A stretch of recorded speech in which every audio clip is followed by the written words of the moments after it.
pastaigājos no savu dēlu izlaiduma, un tur arī bija mamma ar lielu apaļu punci.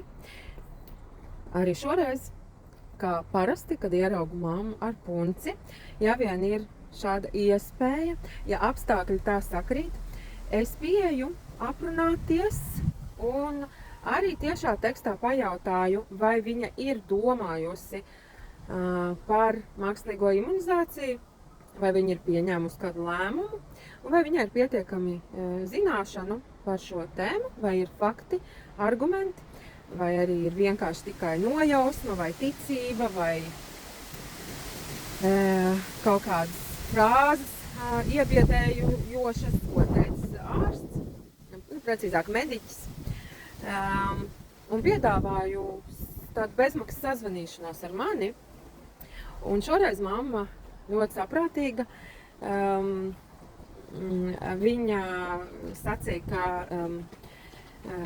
nevēlas savam bērnam durt šīs substances un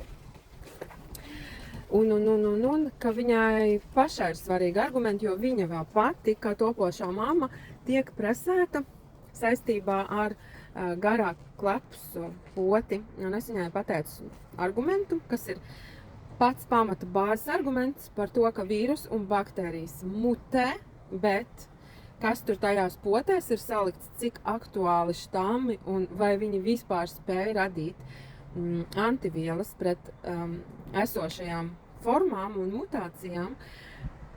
Neviens eksperts vai veselības speciālists vai valsts institūcija pārstāvis par šīm tēmām, uzstājoties masām, publiski, nekad nerunā. Nekad, nekur neesmu redzējusi, ka viņi varētu šo te argumentu atspēkot. Bet šoreiz mamma ir ļoti saprātīga. Es arī iedevu viņai savu tālruņa numuru un informēju, ka ir iespēja ar mani cilvēku, kurš šo tēmu, kura kā mamma un arī kā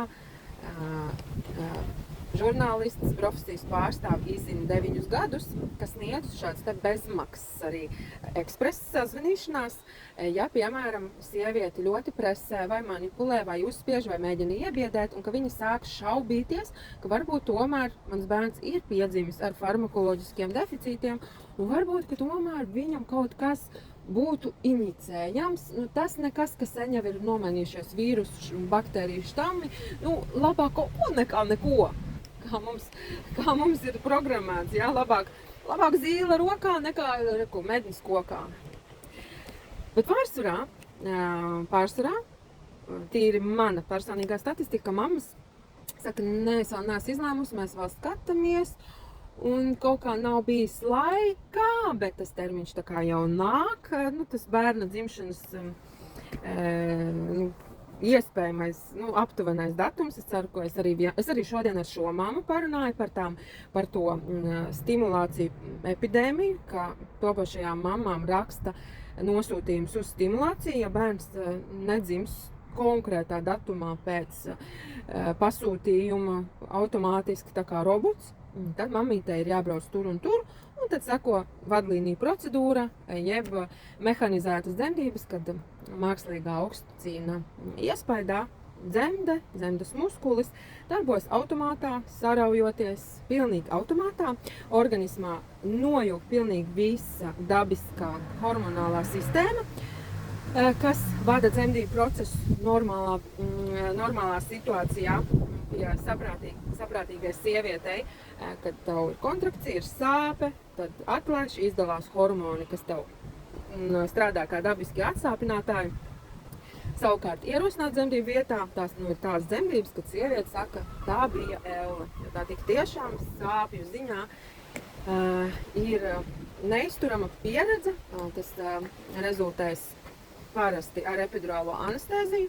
Arī iesaku šai tēmā iedziļināties, ko tas nozīmē, galvenokārt bērnam, cik tās ir traumatisks dzīves sākums. Jā, tā ir nērtā patiesība. Un epidurālās anestēzijas iespaidā nākamais ķēdes posms ir skābekļa vads, sirdstonīšu krišanās, un tad tiek pieņemts lēmums par ķeizargriezienu veikšanu. Lielbritānijā aizvadītajā gadā vairāk nekā puse pasaulē nākušo mazuļu ir izņemti ķeizargrieziena veidā. Jā, tas arī ir dzīves sākums, jā, tas arī ir katra individuālais ceļš un pieredze, taču tas nav pats labākais veids, kā piedzimt, pēc tam noteikti ir jāstrādā ar fascijām.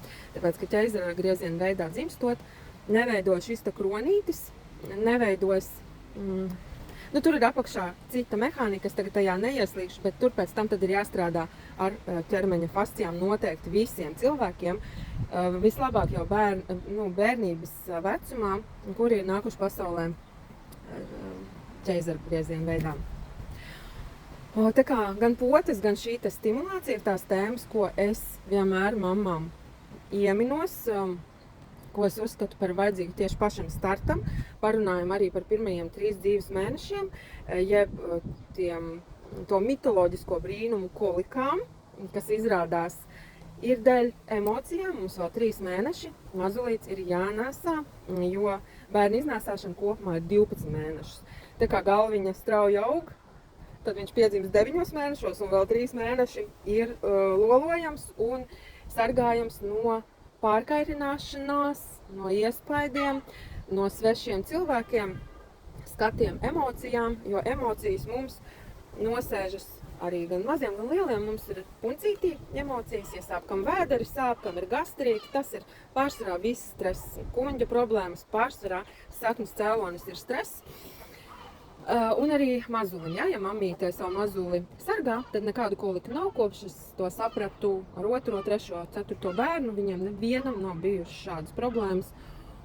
Un es varu teikt, ka tikai tā izpratne un iešana dziļāk tematos ļauj tev dzīvot plus mīnus adekvātu dzīvi ar visu to, ka bērnu rūpēšanās par bērniem. Es nekad nesaku, es audzinu bērnus audzina vīrieša kāds pārstāvis, es rūpējos un gādāju.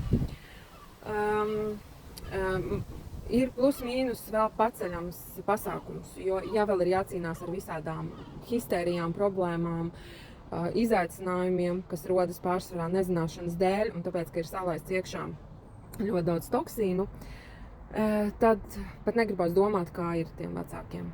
Bet tas tā arī droši vien tāda pieredze. Tu krīti ar seju pret asfaltu, kamēr tu saproti. Jāsāk ir kaut kas darīt lietas labā. Un vislabākā profilakse ir zināšanas. Bet tie vecāki tādi, kuri saka, ka kaut kad tur nāks tuvāk, tad skatīsimies, tad pētīsim to pošu tēmu, tā nebūs. Jo tad, kad jums nāks tuvāk, jums nomainīsies hormonālais fons, smadzenes peldēs, apziņas līmenis arī izmainīsies, un tad, kad piedzims bērns, tas fokus būs vispār pārvietojies citā vektorā, absolūti, jums būs nelīdz tam. Un jūs vienkārši, visticamāk, kā akli kaķēni, piekritīsiet, parakstīsiet, samierināsieties un šādā veidā radīsiet jau dzīves startā klientu formācijai ilgiem gadiem.